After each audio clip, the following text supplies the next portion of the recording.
So it's a combination of XRP being used as a solution and then the rapid pace of adoption and that accelerating. Can you speak to the supply?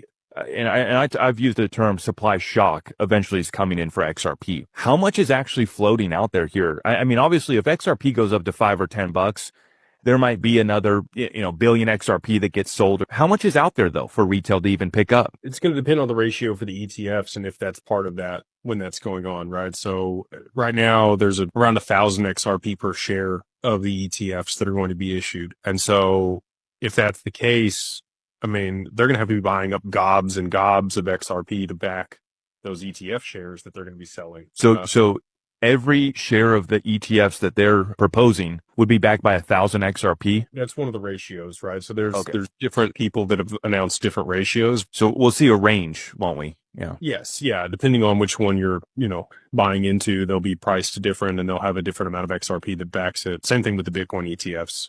Right. But there's going to be a ton of demand because it's spot. They have to accumulate that much XRP to back those shares. When I spoke with Simon at Uphold, he asked me how much XRP I thought was between the exchanges and retail. And I told him somewhere between 5 and 6 billion. And he said, yeah, I think that's about right. And if anybody's going to know, I would bet that Uphold would know. Yeah. One of the top exchanges for XRP also tapped in with Ripple's on-demand liquidity.